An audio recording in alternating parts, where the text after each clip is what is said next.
Vamos continuar repercutindo sobre o acordo de cotas agrícolas que o Brasil fechou com a União Europeia depois, então, da saída do Reino Unido do bloco.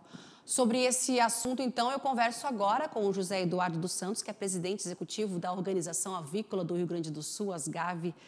Tudo bom? Boa tarde, bem-vindo novamente aqui no nosso programa, José. Boa tarde, Simone. Agradeço mais uma vez o convite e a oportunidade aí de poder estar falando um pouco aí do nosso setor avícola do Rio Grande do Sul, do Brasil, Vamos como lá um todo. então, vamos lá então. José, ontem eu e o Thiago nós conversamos aqui com um mapa, né, que disse então que não vai ter redução das cotas e sim um redirecionamento, né? Essas foram as palavras usadas pelo mapa. Redirecionamento por conta aí da saída do Reino Unido da Comunidade Europeia. E ocorre então uma divisão com os parceiros do bloco e também com o Reino Unido. Como vocês avaliam então essas negociações para esse ajuste? Bom, Simone, a gente tem acompanhado aí tudo que vem acontecendo na Europa, né, até em relação agora a essa crise Rússia e Ucrânia, né? Então, todo movimento que parte de lá, né, a gente tem dado máxima atenção, né, justamente porque implica tanto na nossa condição como um potencial exportador para a Europa, né, tanto como o papel, né, do nosso estado, do nosso país, na disponibilidade de alimentos aí para o mundo todo e principalmente para o continente europeu hoje que sofre todas essas intempéries da guerra, sofre com a influenza aviária. Eu estive recentemente, semana passada, estive na Europa, participando de uma conferência e lá pude ter a conversa com diversos países muito preocupados, né, com a influenza aviária que vem, né, dizimando plantéis de aves e restringindo o comércio.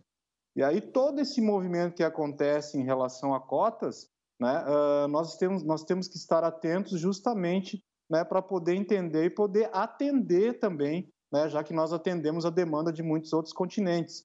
E eu falava há pouco com o presidente Ricardo Santin, né, da BPA, justamente para estarmos bem alinhados do que vem acontecendo, e ele continua lá na Europa, teve um encontro recente do International Poultry Council, né, e ele justamente me disse que você comentou, né, houve um redirecionamento, né, com a saída do Reino Unido da União Europeia, né, justamente, né, para que se tenha a condição, né, de redirecionar o que cabe, né, ao Reino Unido e o que cabe aos demais países membros da União Europeia. Então, vai ser redirecionado e até futuramente, se avançar, e a gente acredita que vai avançar o acordo Mercosul e União Europeia, poder até ampliar ainda, né, as cotas de operação de exportações, aliás, de carne de frango, né, para aquele continente.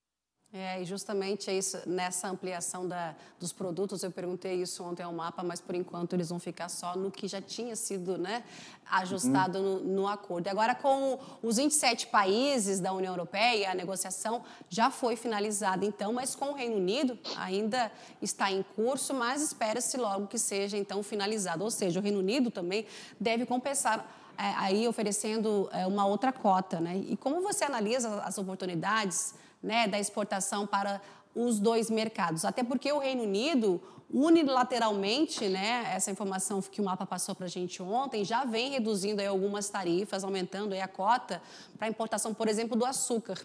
Então, como é que você analisa essa situação toda aí? Devem ser preservadas as oportunidades, né, de exportação para os dois mercados?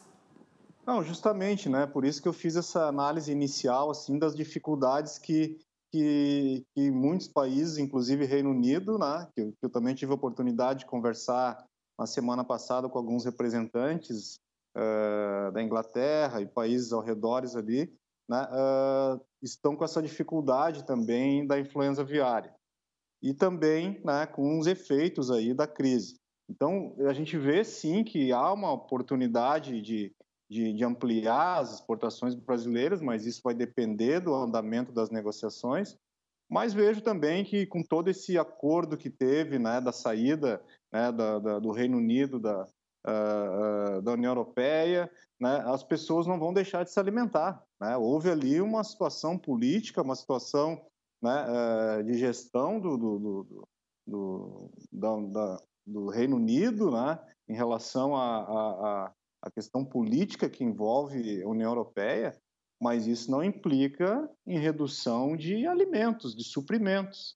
Então, com certeza, a gente vai estar atendendo a demanda do Reino Unido, né? Até porque existe essa dificuldade lá em relação à influenza aviária, que atrapalha o fluxo, porque o fluxo de produção, porque ele tem que erradicar a doença, tem que fazer um contato, tem que fazer, né, o abate sanitário, é uma série de dificuldades, aliados ainda com todas essas mudanças, né, em detrimento da crise e em detrimento também do que vem acontecendo no mundo, né, como um todo. Então, justamente como você disse, na nossa análise é importante a gente acompanhar cada passo, cada mudança, né, e ver os desdobramentos. E quando eu falo de um futuro, né, acordo Mercosul e União Europeia, é que a gente está sempre projetando, né, com otimismo que pode acontecer lá na frente.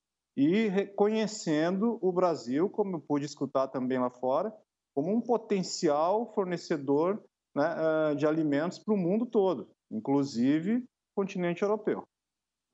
O José, você falou aí em relação à gripe aviária e o Brasil não tem essa doença aqui por conta aí das barreiras sanitárias que o nosso país aplica. Então, a qualidade da proteína brasileira é um fator, então, que faz com que o Brasil tenha, então, vantagens, saia na frente aí na disputa com outros exportadores?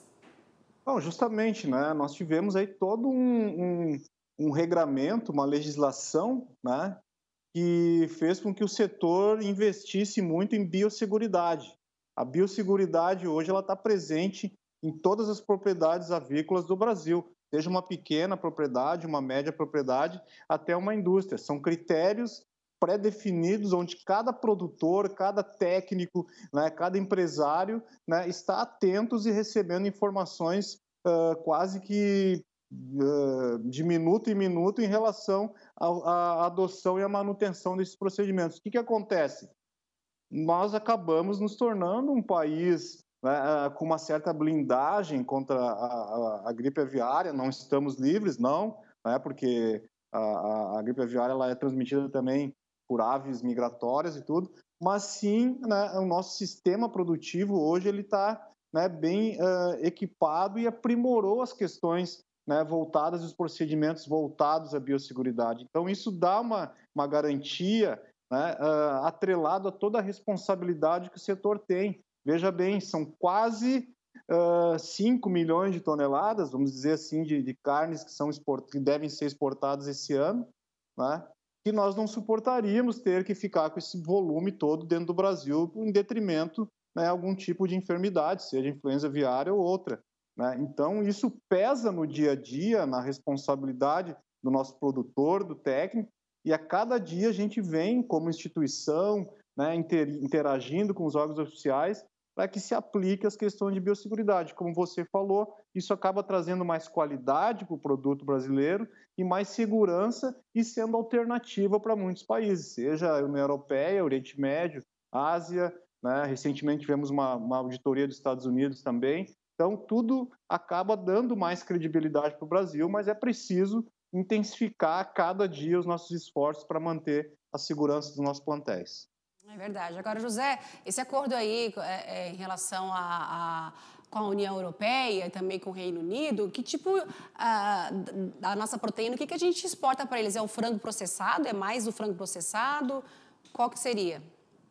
Cada continente, foi bom você falar isso, cada continente tem uma particularidade, né? A Ásia é um determinado corte, uma determinada peça, digamos assim, né, do frango. A União Europeia, ela busca muito peito, né, o filé de peito, né, alguma coisa voltada aí a parte de cortes menores, né, do frango, mas hoje ela tem muito assim, peito salgado, carne salgada, né,